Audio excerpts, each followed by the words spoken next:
తరచుగా మనం ఈ మధ్య కాలంలో ఐపీఓ అనే మాట వింటున్నాం. అంటే ఇనీషియల్ పబ్లిక్ ఆఫరింగ్.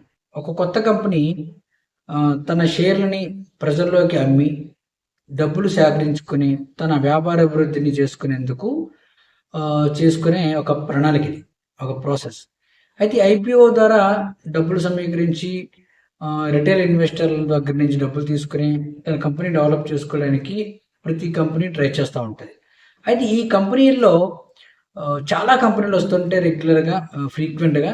అయితే ఏ కంపెనీకి ఐపీఓకి మనం అప్లై చేసుకోవాలి, అసలు ఐపీఓకి అప్లై చేయాలంటే మన దగ్గర ఏంటి ఉండాలి, బేసిక్ రిక్వైర్మెంట్స్ ఏంటి, ఈ ఐపీఓకి అప్లై చేసుకునే ముందు యాజ్ ఏ రిటైల్ ఇన్వెస్టర్గా మనం ఏ విషయాన్ని దృష్టిలో పెట్టుకోవాలి అనేది చాలా ఇంపార్టెంట్. అయితే అవి చాలామందికి తెలియదు. సో ఈ విషయాన్ని ఒకసారి మనం తెలుసుకునే ప్రయత్నం చేద్దాం.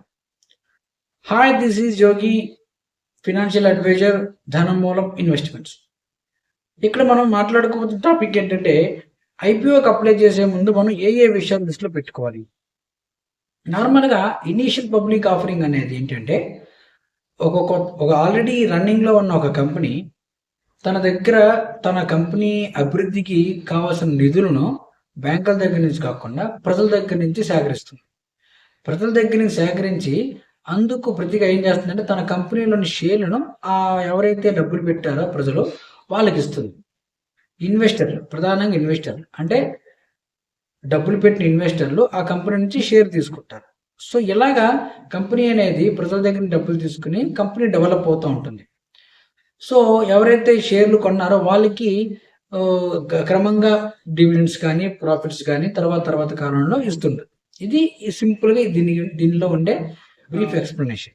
ఓకే, అయితే ఇప్పుడు ఐపీఓకి వస్తున్న చాలా కంపెనీలు. ఈ చాలా కంపెనీల్లో ఏ కంపెనీ ఐపీఓకి మనం అప్లై చేయాలి, ఏ కంపెనీ ఐపీఓ మనకి మోర్ రిటర్న్స్ ఇస్తుంది అనేది మనం చూసుకోవాలి. సో ఐపీఓకి వచ్చిన అన్ని కంపెనీలు సక్సెస్ఫుల్ కావు, అన్ని కంపెనీలు కూడా మనం కూడుకున్నంత మోర్ రిటర్న్స్ ఇవ్వవు. అలాగని కొన్ని కంపెనీలు దివాలా తీసినవి కూడా ఉన్నాయి. సో ఈ కన్ఫ్యూజన్ నుంచి మనం బయటపడి ఒక క్లారిటీతో ఒక కంపెనీని సెలెక్ట్ చేసుకోవడం ఎలా అంటే, అది ఐపీఓకి వచ్చినప్పుడు కంపెనీలు కొన్ని విషయాల్ని ముందుగానే తెలియజేస్తాయి ఇన్వెస్టర్లకి, రిటైల్ ఇన్వెస్టర్లకి, సాధారణ ప్రజలకి, సెబీకి, ఎన్ఎస్సికి కూడా. అదేంటంటే కంపెనీ మోడ్ ఆఫ్ బిజినెస్ ఏంటి, కంపెనీ డబ్బులు ఎలాగా సేకరిస్తుంది, ఆదాయం ఎలా జనరేట్ చేస్తుంది, అసలు కంపెనీ ప్రాఫిట్స్లో ఉందా లేదా, లేదంటే కంపెనీ యొక్క ఫ్యూచర్ ప్లాన్స్ ఏంటి, ఎలా డెవలప్మెంట్ కోసం వెళ్ళబోతుంది, అసలు ఒక డబ్బులు సేకరిస్తే ఈ డబ్బులు ఐపీఓ ద్వారా డబ్బులు సేకరిస్తే ఈ డబ్బుల్ని ఏం చేయబోతుంది, ఇన్వెస్ట్మెంట్ అంటే కంపెనీ డెవలప్మెంట్ కొడుతుందా లేదంటే షేర్ హోల్డర్లకు ఇచ్చేస్తుందా. సో ఈ విషయాలన్నింటినీ కంపెనీ ముందుగానే సెబీకి తెలియజేస్తుంది. సెబీ వాటిని పరిశీలించిన తర్వాతనే ఐపీఓకి అనుమతిస్తుంది. ఇప్పుడు ఐపీఓగా మన ముందుకు వచ్చినప్పుడు మనం ఆ కంపెనీ తెలియజేసిన డీటెయిల్స్ని ఒకసారి క్షుణ్ణంగా పరిశీలించుకోవాలి. ఏంటి కంపెనీ మోడ్ ఆఫ్ బిజినెస్ ఏంటి అంటే ఇందులో ప్రధానంగా మనం చూడాల్సిన మూడు విషయాలు కంపెనీ గురించి, ఐపీఓ గురించి తెలుసుకోవాలంటే. అవేంటంటే first thing, type of business, demand to the product. ఓకేనా, అంటే అసలు కంపెనీ ఎలాంటి బిజినెస్ చేస్తుంది, ఆ బిజినెస్ మోడల్కి కానీ ఆ కంపెనీ ప్రొడ్యూస్ చేస్తున్న ప్రొడక్ట్ కానీ మార్కెట్లో ఎంత డిమాండ్ ఉంది అనేది చాలా చాలా కీలకమైన విషయం. దాన్ని ముందుగా మనం దృష్టిలో పెట్టుకోవాలి. రెండవది, మేనేజ్మెంట్ ఆఫ్ దట్ కంపెనీ, ఆ కంపెనీని నిర్వహిస్తున్న మేనేజ్మెంట్, ఆ మేనేజ్మెంట్ యొక్క నైపుణ్యం ఎలా ఉంది, ఎంతకాలంగా ఏ ఫీల్డ్లో కానీ ఎక్స్పీరియన్స్లో కానీ ఆ మేనేజ్మెంట్ ఉంది, లేదంటే మేనేజ్మెంట్కి ఇన్వెస్టర్లకి లేకపోతే మేనేజ్మెంట్కి ఇతర కంపెనీలతో ఉన్న రిలేషన్ ఏంటి, ట్రస్ట్ ఏంటి, అండ్ మేనేజ్మెంట్ పైన ఎటువంటి కంప్లైంట్స్ ఉన్నాయా, లీగల్ అఫైర్స్ ఏమైనా ఉన్నాయా, వాళ్ళతో ఏదైనా ఎవరితోనైనా వాళ్ళకి విభేదాలు ఉన్నాయా, పొలిటికల్ ఎక్స్పోజర్ ఉందా. ఇది చాలా second and most important thing. Third one ఏంటంటే సెక్టార్ గ్రోత్. ఇప్పుడు ఆ కంపెనీ పనిచేస్తున్న సెక్టారు, ఆ సెక్టార్ యొక్క గ్రోత్ ఎలా ఉంది అంటే ఈ కంపెనీ ఏ సెక్టార్లో ఉంది, ఆ సెక్టార్లో ఉన్న మిగిలిన కంపెనీలు, పీర్ కంపెనీస్ ఉంటాయి, ఆ పీర్ కంపెనీస్ వాటికి పెర్ఫార్మెన్స్ కూడా ఎలా ఉంది, వాటన్నిటిని బేస్తో మనం ఈ కంపెనీ కూడా పెర్ఫార్మెన్స్ కూడా మనం ఒక ఎక్స్పెక్ట్ చేయొచ్చు. గ్రోత్ అవుతుందా, గ్రోత్ అవ్వదా, అసలు ఈ కంపెనీ పోటీ కంపెనీలతో నిలబడి ముందుకి విజయవంతంగా వెళ్ళగలుగుతుందా లేదా, ఈ విషయాలన్నింటినీ మనం పరిశీలించాలి. ఇది థర్డ్ అండ్ ఇంపార్టెంట్ థింగ్.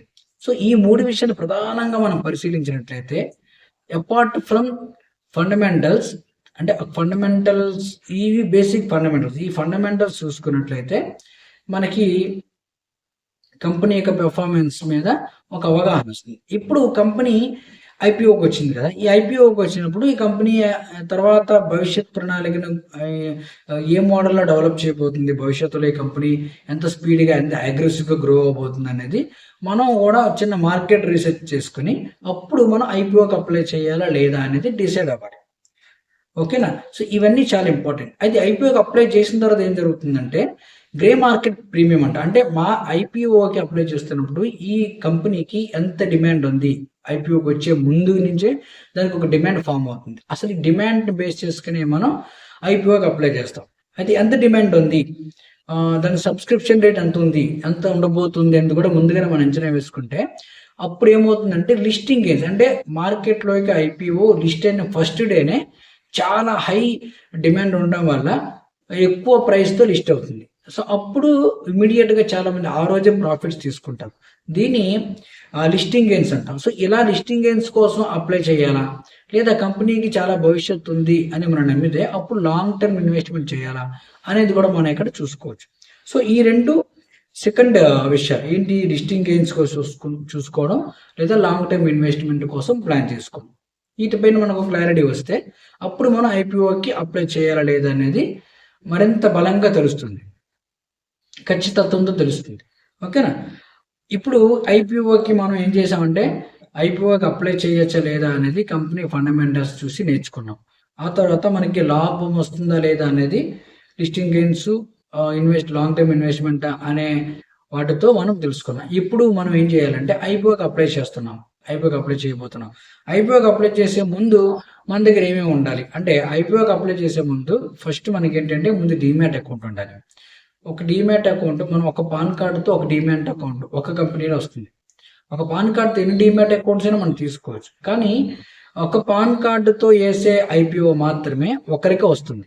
ఓకేనా? అంటే ఒక పాన్ కార్డుతో ఒక ఐపీఓ మాత్రమే వేయగలుగుతాం. మీకు 4-5 డీమ్యాట్ అకౌంట్లు ఉన్నాయి. అన్ని డీమ్యాట్ అకౌంట్ల నుంచి మీరు ఐపీఓకి అప్లై చేసినప్పటికీ కూడాను ఒక పాన్ కార్డుతో వచ్చిన అప్లికేషన్నే ఫైనల్గా ఈ యొక్క ఐపీఓలో యాక్సెప్ట్ చేస్తారు. సో రెండోది ఏంటంటే, ఐపీఓకి అప్లై చేసాం డీమ్యాట్ అకౌంట్ నుంచి, అయితే దీనికి కావాల్సిన డబ్బులు అనేది మనం బ్యాంక్ అకౌంట్లో ఉంచుకోవాలి. ఓకేనా? ఆ ఐపీఓకి సుమారుగా 10,000, ఒక 14 నుంచి 15,000 అవుతుంది అనుకుంటే ఆ 14 నుంచి 15,000 రూపాయలని మనం బ్యాంక్ అకౌంట్లో మెయింటైన్ చేయాలి. సో ఐపీఓకి అప్లై చేసిన తర్వాత ఈ డబ్బులు అనేవి బ్లాక్ అయిపోతాయి. ఒక మినిమం ఒక 4 to 5 days ఐపీఓ అప్లై చేస్తున్నారు అకౌంట్లో ఈ అమౌంట్ అనేది బ్లాక్ అవుతుంది, అంటే కనిపిస్తుంది కానీ మనం వాడుకోవడానికి పనికిరాదు. సో ఇప్పుడు ఏం జరుగుతుందంటే, వన్స్ అలాట్మెంట్ గానే మీకు అయిపోయిందని కన్ఫర్మ్ అయితే అప్పుడు ఈ అమౌంట్ అనేది మీ అకౌంట్ నుంచి డెబిట్ అవుతుంది. సో ఎప్పుడైతే మీకు ఎలకేషన్ అయిపోయిందో మార్కెట్లోకి ఈ కంపెనీ లిస్ట్ అయిన రోజు మీ యొక్క డీమ్యాట్ అకౌంట్లో ఆ షేర్స్ అనేవి రిఫ్లెక్ట్ అవుతాయి. అప్పుడు మీకు ఎంత ప్రాఫిట్ వచ్చింది, ఎంత ప్రాఫిట్లో మీరు ఈరోజు ఐపీఓకి అప్లై చేసిన తర్వాత మీరు కొన్న షేర్లకి ఎంత ప్రాఫిట్ వచ్చింది అనేది లిస్టింగ్ రోజు తెలుస్తుంది. సో ఇది key important points in application for IPO. Okay, ఈ వీడియో అనేది కంప్లీట్గా ఇన్ఫర్మేషన్ పర్పస్ పెట్టిన వీడియో అండి. ఇందులో మేము ఎటువంటి ఫినాన్షియల్ అడ్వైస్ కానీ ఐపీఓస్ రికమెండేషన్స్ కానీ ఇవ్వట్లేదు. మీరు మీ ఓన్ అనాలిసిస్ చేసుకుని మీరు యొక్క ఫైనాన్షియల్ అడ్వైజర్తో మాట్లాడి అప్పుడు మాత్రమే ఐపీఓకి అప్లై చేయాలంటే డిసిషన్ తీసుకోవాలి. ఓకేనా? ఇందులో ఈ వీడియోలో మీకు షేర్ చేసిన ఇన్ఫర్మేషన్ అనేది మీకు నిజంగా ఉపయోగపడుతుంది అనిపిస్తే, మీకు నచ్చితే కంప్లీట్గా చూసిన తర్వాత లైక్ చేయండి. ఈ వీడియోని మీ ఫ్రెండ్ సర్కిల్లో కానీ మీ ఫ్యామిలీ సర్కిల్లో కానీ షేర్ చేయండి. Thank you.